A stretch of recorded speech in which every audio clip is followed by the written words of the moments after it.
Okay, it's doing it. Good.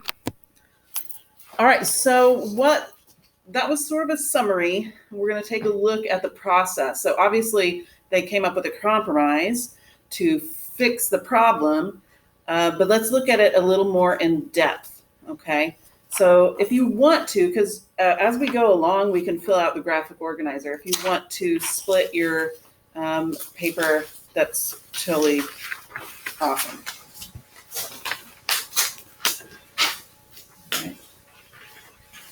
So can we actually fill out the first part of the graphic organizer? Yeah. What is the problem and why is it a problem? Yeah, go ahead and fill that out.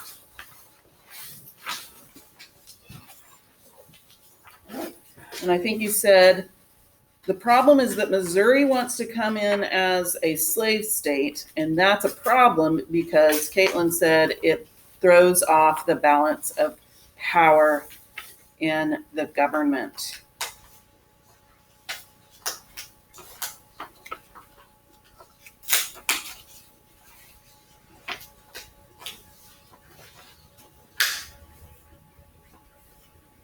Which box is the one? That's the first one.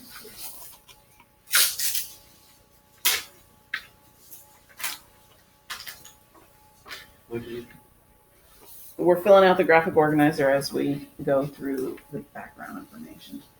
So it'll right here in the blank. Well, what's the problem?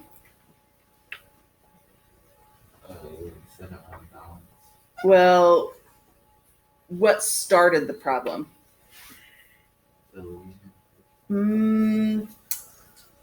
It's part of the Louisiana Purchase, but what's the name of the state? Missouri. Missouri wants to do what? Becoming some state. What kind of state? A slave state. Yes, that's the problem. And then the why behind it, why is that a problem? Throws off the balance of power. So our next part in the graphic organizer says one solution considered but not used. So, and that is the process. Go ahead.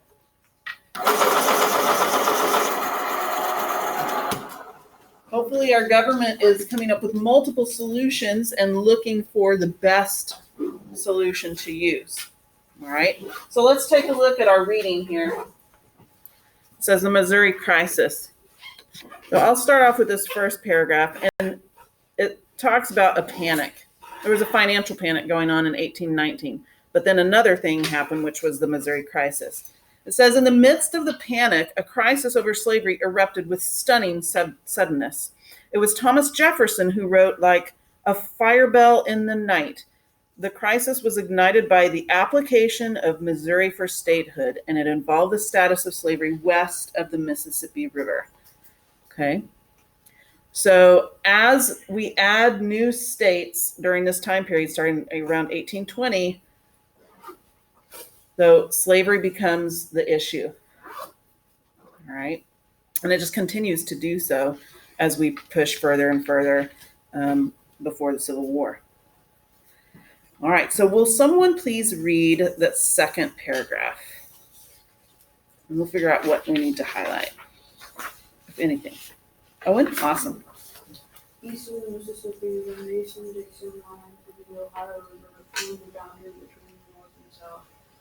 States south of this line were slave states. States north of this line had either abolished slavery or adopted gradual Emancipation policies.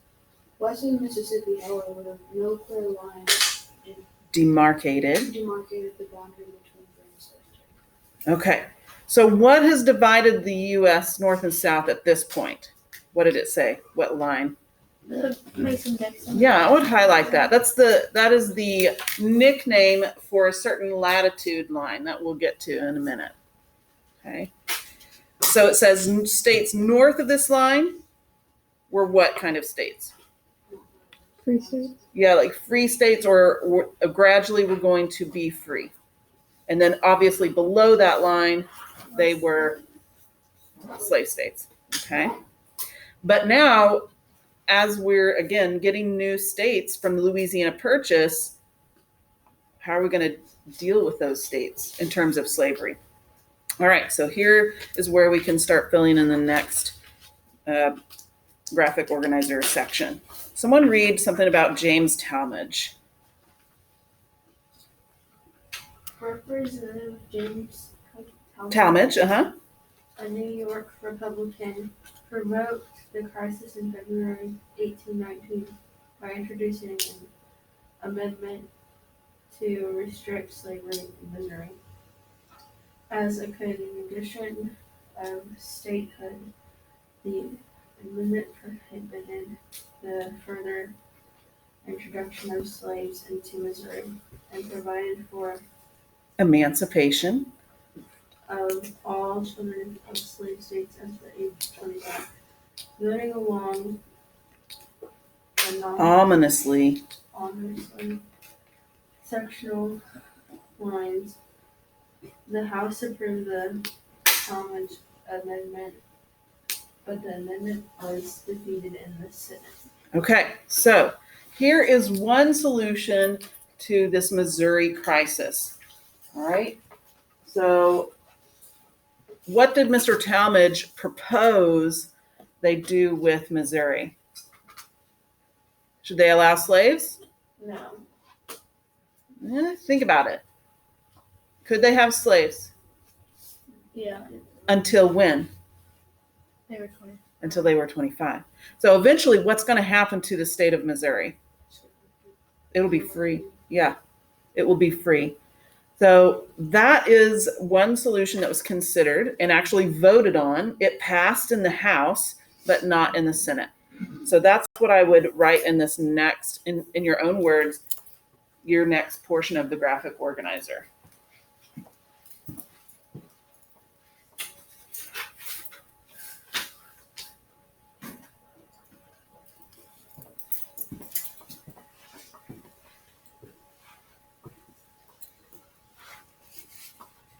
So the proposal is allow slaves in Missouri until the age of 25. What does emancipation mean? We've seen it twice already.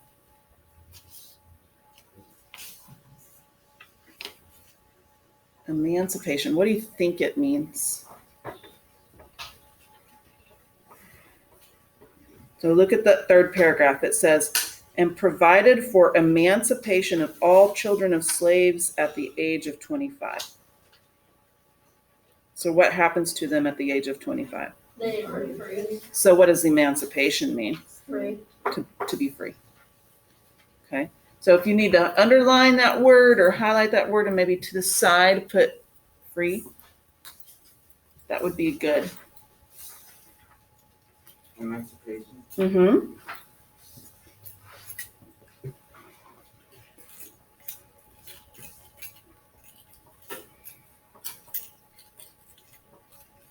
So the Talmadge Amendment was proposed.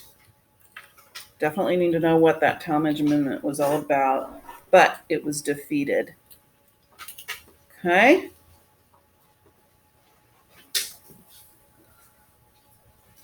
All right, so let's see the reaction to this amendment. Ruth, did you want to read? You got the fourth one? Awesome.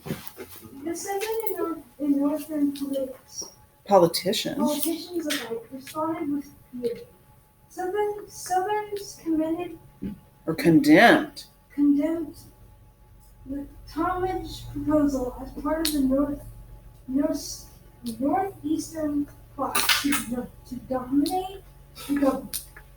They declared the United States to be unit of equals, claiming that Congress had no power to place special restrictions on the state.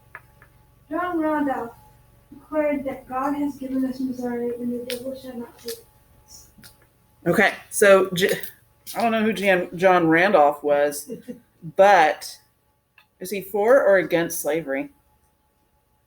He's for it. I think so. So he may have been a representative of Missouri and been like, we have Missouri. We bought it. We purchased it through the Louisiana Purchase. We are now able to become a state. And you can't tell us what we're going to do with that state, basically, is what he's saying. Okay. All right. Anything you should highlight or underline, or any words you don't understand? This is good practice for the ACT Aspire, by the way. Okay.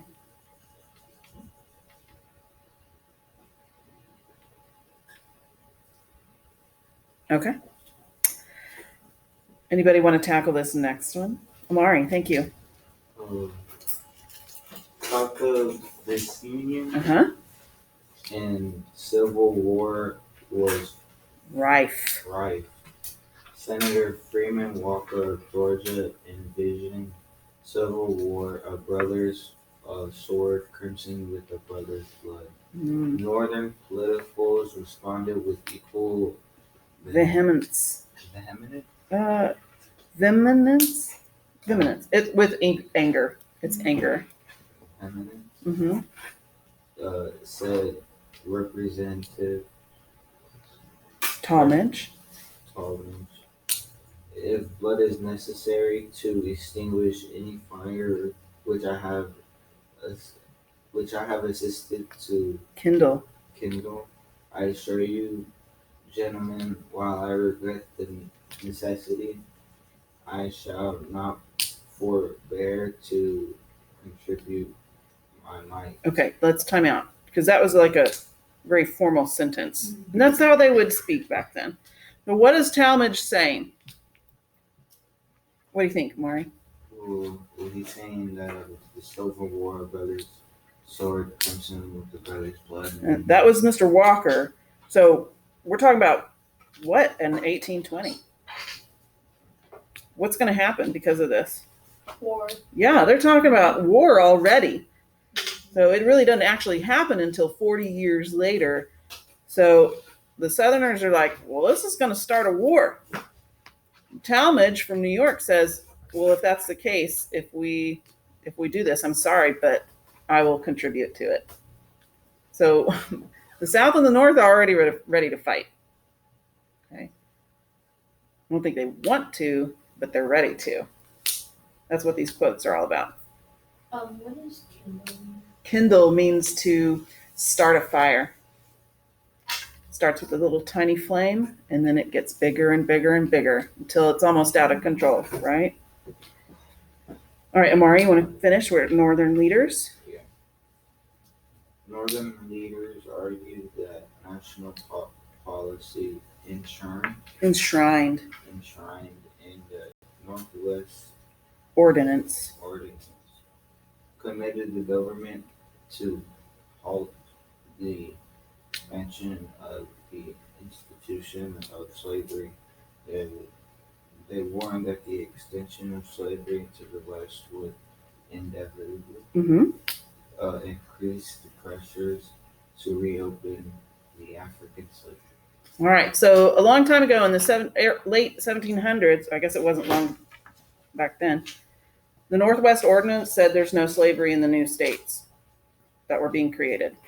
So they're saying this is precedent and that it shouldn't happen. Okay. So are there any major players so far that we should write down in the graphic organizer here? Like, who are some of the people we've talked about? John. Yeah, definitely James Talmadge. Freeman. Freeman Walker, yeah. John Randolph. John Randolph, yeah. Good.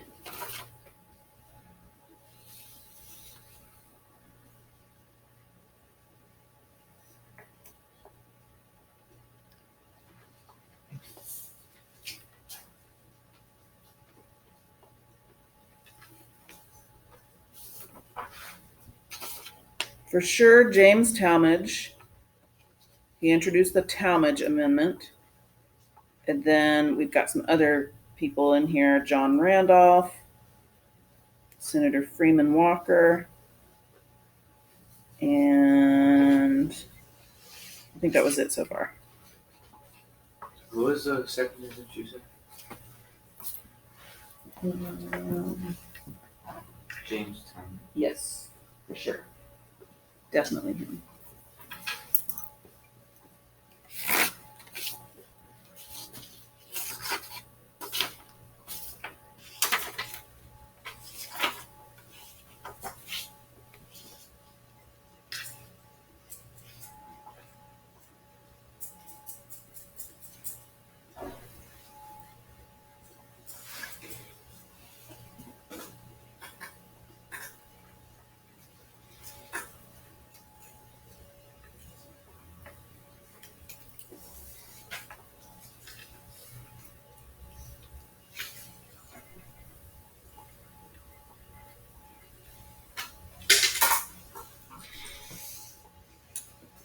Okay, so flip your graphic organizer over and let's find out what the eventual compromise was. And according to your Ed puzzle, you should kind of already know, right? So if we flip over our digital history, we're going to skip the next two paragraphs because it's really talking about how they dealt with the slavery issue before this point. Okay. Yeah. So this was in the CAPS thing. This question involves not only the future character of our nation, which is really interesting, but the future weight and influence of the free states. If now lost, it is lost forever. So they're saying if we don't do something now, we're not going to have the power to get rid of slavery. So this is from New York. New York is a free state. But it's really interesting that they're saying the question of slavery involves the future character of the nation. So what does he want the nation to look like to other people? Good. Yeah, I think he wants the United States of America to not have a blemish on, and obviously he thinks slavery is not morally correct. So he's thinking about the future of the nation. So let's take a look at that third paragraph. This is where our solution comes into play. Will someone read that for us? Thank you, Lily. Compromise Ultimately resolves the crisis of 1819. The Senate narrowly voted to admit Missouri as a slave state to preserve the sectional balance. It also voted to admit Maine, which had previously been a part of Massachusetts, as a free state, and to prohibit the formation of any further slave states from the territory of the Louisiana Purchase, north of the 36, do we say GG or 36 degree, degree 30 north latitude. north latitude. Henry Clay then skillfully steered the compromise through the House, where a handful of anti-slavery representatives, fearful of the threat to the Union, threw their support behind the proposals. Okay. So the eventual compromise, which is nicknamed the Missouri Compromise, has two parts to it. So the first part involves Missouri. What does it become? A slave state. It becomes a slave state. But in order to fix the balance of power, what did they say needs to happen? Maine becomes a free state. Maine becomes a free state. Okay. So now we have 12 states that are free, 12 states that are slave. It helps maintain the balance of power. But there's a second part to the compromise. So in the future, when this happens again, how are they going to solve this balance of power problem?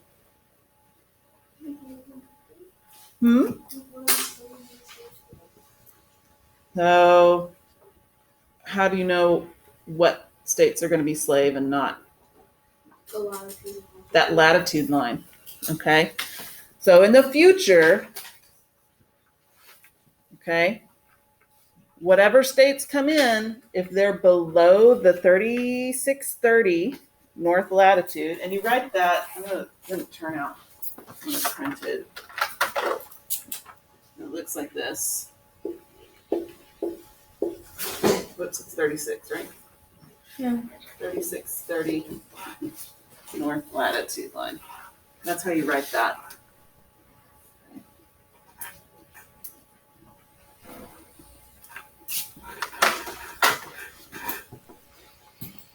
If they were below that, they want this. Yes. And if they were above it, they're a free state. So when Arkansas became a state in 1836, from last year, do you remember what free state came in with it to balance the power? Michigan. Michigan. Good job.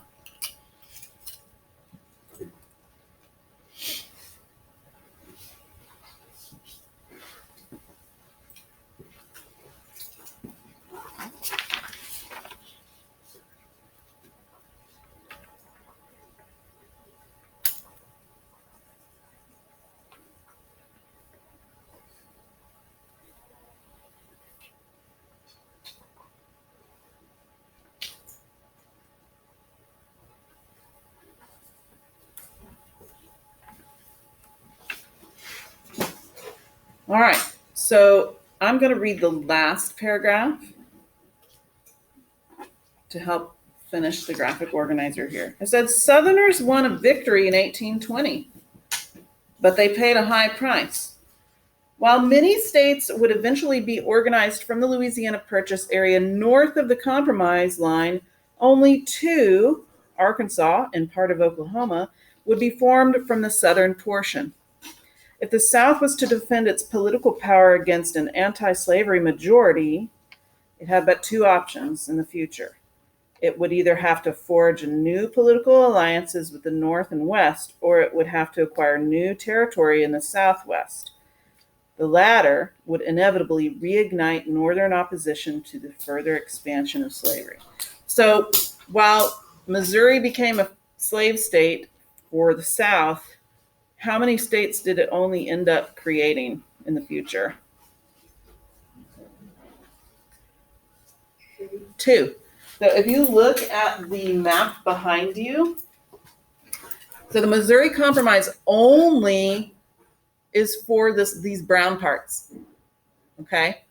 Because they hadn't even talked about Texas. This is all Mexico here, and this is British, okay? So the Missouri Compromise only applied to this. And so I'm not sure why they thought it would be equal if they only extended the line this far, because this is a whole lot of states that are going to be what kind of states? Free. So who's eventually going to have more power? The free states. Okay. So I think they were just finding a temporary Band-Aid for the problem. And then, of course, as it just said here, so once they expand, and you already know based on the crash course we watched yesterday, we get Texas and all the other orange states up there, or orange territory, that becomes California, New Mexico, Arizona, Utah, Nevada. So what are we going to do with them? Okay. So what do you think is the impact on the U.S. in 1820? In the future, that there will be more slave states than free states, or more free states than slave states. Could. So does, and like the last question, your Ed puzzle, does this solve the problem of slavery? No. No, it doesn't. So what does it eventually lead us to? Civil War. Okay. So however you want to put the impact on the USA, so there may be a temporary fix to a future problem, something like that.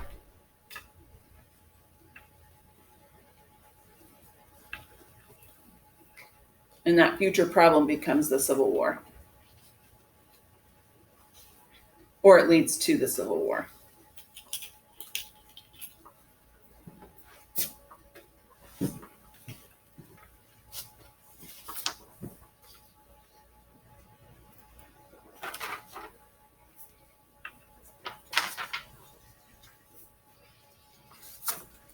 So they were trying to fix the problem, but it ended up being a civil war.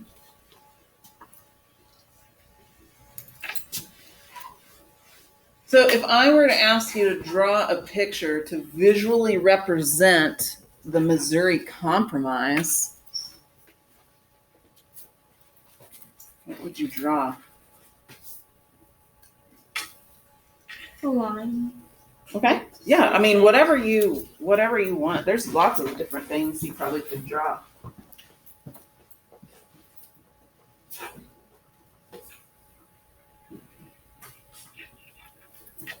So in this case, was compromise a good thing? Yes, Why? to fix the problem. But did it fix the problem? No. It didn't. So maybe not. So, and you know, sometimes we're taught that we need to compromise when a disagreement occurs and we can't figure out a solution to the problem. So yes, I think there are times when we do need to compromise. But maybe in this case, they shouldn't have. I mean, there was a lot of compromising going on when the Declaration of Independence and the Constitution of the United States was happening. being created, they compromised about slavery. And then it just alluded to that other problems were happening as well before 1820. Tomorrow, we'll see another compromise that is created because of California. But ultimately, these particular compromises did not work. And what's very interesting to me is that, and I'm not sure of any other country who went to war with themselves over the issue of slavery, except for the United States. Most countries were able to peacefully abolish slavery without any major violence. And I think these compromises contributed to that. Okay? Any questions? I think that was a great short video with good visuals to help us remember what the Missouri Compromise is all about. It'd be a great review. You want to staple it however you want.